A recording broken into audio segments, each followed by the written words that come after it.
So I recorded a week ahead reading 2 days ago now, and I sat down later than I usually edit because I was away for the holiday, and I got about 6 to 8 seconds in, and all of a sudden I just saw myself glitching on the screen and the mic go completely silent. It was still lit up, it was still on, but no audio was being recorded. So I was realizing, okay, I'm not going to be able to use pretty much any of this. So I sat, I watched myself back, I took some notes. I was shocked, honestly, that any memory of the reading came back, but there was a lot of it where I really had no idea what I was saying. I couldn't read my own lips, and it was coming in as I was channeling into it, like, what do I do? That I probably was just going to lose most of it, and that's fine. I still obviously knew which cards I drew and I could see those. So I was recreating my notes. I had other language and writing coming in. So I'm going to be going over that. But you will see a few clips of me from the original recording later on that I was able to kind of salvage just so I didn't have to re record fully everything. But it's just like talking about my classes and like upcoming schedule. The actual reading itself and the analysis, I have to now fully re record. So, without further ado, the reading for the week ahead was supposed to be using the Moon Deck Oracle cards. I have my two cards that I had drawn, and let's get into it. The initial visual that I had received was like a corset being tightened. The comp, because obviously that's a very extreme image loaded with a lot of history, was it looked like green slime or Play-Doh or something that was going into a clear glass. So the idea was about this containment. We've been making a lot of adjustments and changes in our life recently. And just thinking back to all of the forecasts in May, and, overall, astrologically as well, there was a lot of themes of moving into this new chapter. We had to pivot. We had to let certain things go. We had to try new things. And now that we have put all of that work in, we're situating ourselves into this new structure. And the reason that the corset piece was coming in as well is because it feels a little bit uncomfortable. Like we know that we've put in this work. We know that structures are needed. We know that it's going to be an adjustment to have the new normal.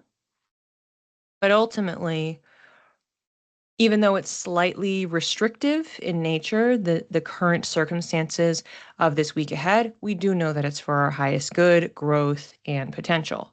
And this brings us to our first card, which we have the intuition card. And the mantra reads, my inner compass knows the way. So this is because we're trusting our gut. We're trusting our highest self.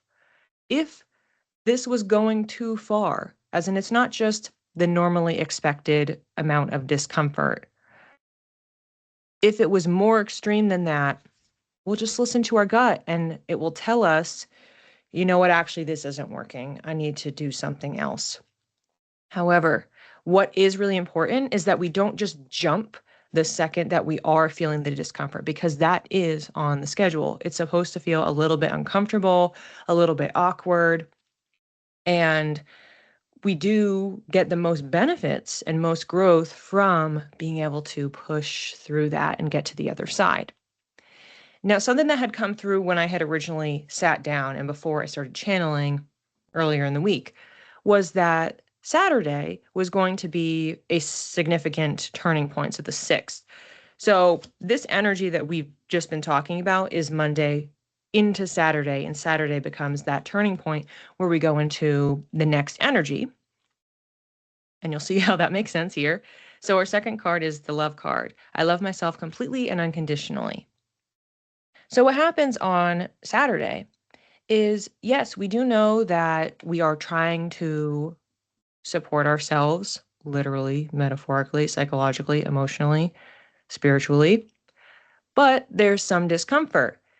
And our reminder here is we need to make sure that we are caring for ourselves throughout this process. We're not just uncomfortable for discomfort's sake, but that we're doing this because we love ourselves, because we care about our mission, our path, where it is that we are going.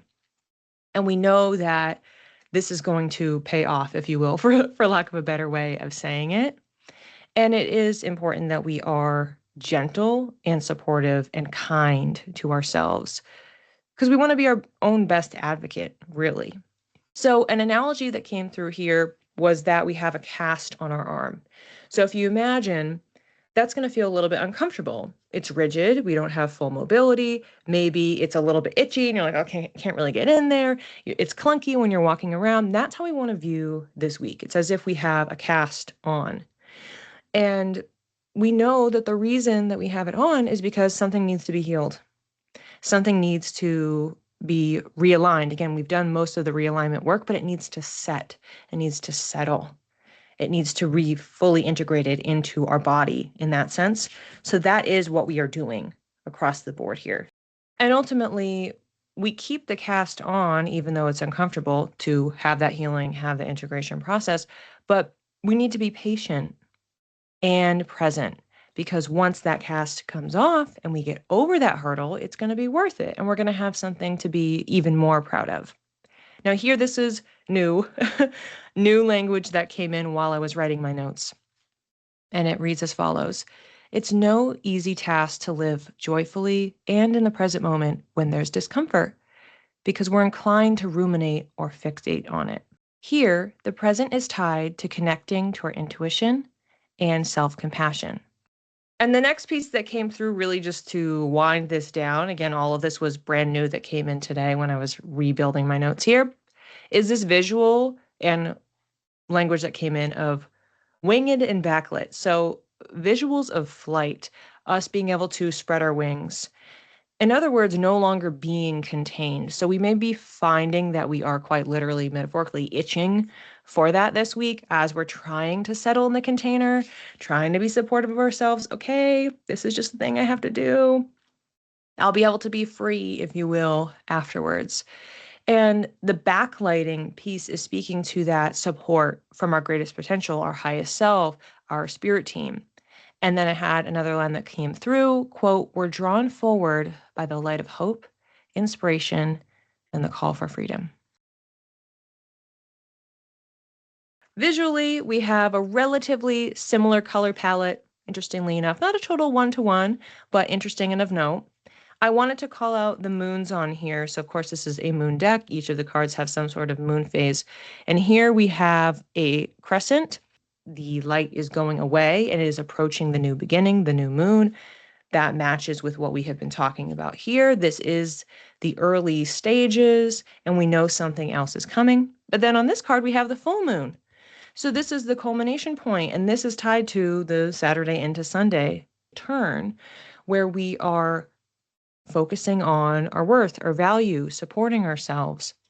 And in tandem, what these cards are doing and the complementary or contradictory messaging, looking at the ending, preparing for the beginning at the same time, but fully in reflection for both of them, is we're being reminded of impermanence and the awe that can stem from bearing witness to change. Astrologically, this one was fun. So we have the moon changing signs into Capricorn around 9 and change p.m. on Monday, Eastern time. And Saturn rules Capricorn. It's all about structure. It's about tradition. So everything that we have been talking about, like even just the visual of the corset, it's something of times past, which totally makes sense with Capricorn. So that's really where we're starting our week, in this very structured energy. Then we have a couple days later, Thursday morning, the moon goes into Aquarius, same thing, Saturn ruled, very structure oriented, but still itching for some change because we have Uranus in the fold. And then Saturday is in fact the big day, the most notable day. In the morning, we have the Saturn retrograde post-shadow period ending, meaning the book is totally being closed. Our full, complete reflection, our annual review that happens for the annual Jupiter retrograde, we're looking at our growth. That's what Jupiter does. So we're looking at our growth, which is exactly what we're thinking about and reflecting on here. Okay, all of this needs to be grounded and centered in what our path is, where we're going, why we're doing this, why it's important. And then later that day, we have the moon going into Pisces, which is one of the signs that Jupiter rules. So that is signaling the shift into that lovey, compassionate, connected, and more expansive way of being. Consider joining if you're looking to set your month with some, I don't know, unknown intention. I always channel within the day or so before what I'm actually going to be covering in that. But if you're looking to start your month off with an energetic reset and calling your energy in, sounds like this would be a really great week for that.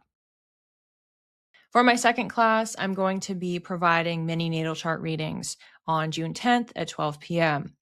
So if you are interested in asking questions about astrology, having an opportunity for me to take a quick pass just off the cuff, looking at your natal chart, this is a great one to attend as well. If you're interested in learning about astrology in general, I have been working through my backlog of videos. I've been releasing some Ask Me Anything videos on my YouTube channel.